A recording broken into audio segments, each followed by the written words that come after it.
So this is the Mark Rober compliant mechanism dart gun. This is the Props 3D remodel of the Mark Rober compliant mechanism dart gun. Oh shit, I broke them. So let's take a look at the original Mark Rober design. First off, design is absolutely amazing.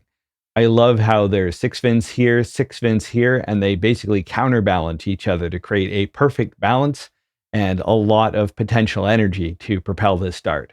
Didn't go very far. That's just because I'm sure it was designed to be very safe, very small, and very easy to print. Some printing issues, though, where there's a lot of curves at the edge. This tends to cause liftoff on 3D printing. And there's just a lot of little bumps and angles here, and it's just not that clean. Excellent model, excellent concept. The first thing I did, though, is scale the dart up quite a bit.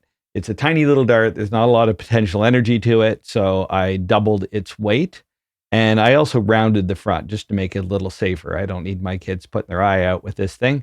I doubled the thickness just about. This makes it a lot harder to pull back, but it gives it a lot more oomph. The next thing, let me turn off Mark Rober's version.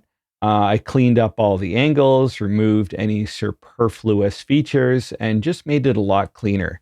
If you want, and you have an idea on how to improve this yourself, in with the Thingiverse download, I've included my Fusion 360 source, and this has everything in here, and you can just go back in time, make whatever changes you want, and create your own version of this. The other thing I did is a subtle bit of scaling. The ones he included were awesome, but they were a bit of a, the porridge is too hot, porridge is too cold, where either was slightly too big for the standard size printer, or it was way too small. So I scaled this up to where it would fit on a Bamboo Labs or a Prusa printer. So you can print it off 1-to-1 without any issue. This is the orientation, by the way. Do not enable supports. If you do, you'll be in for a world of hurt, as it will fill this in and it'll possibly fill in your barrel. So support free all the way. So the 3D print file and the Fusion 360 source file are available on the Props 3D Thingiverse page right now. Go check out the link in the description. And thank you, as always, to the members of the Props 3D Patreon. Your donations go directly into making models like this happen.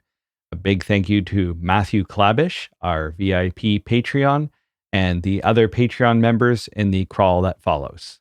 Until next time.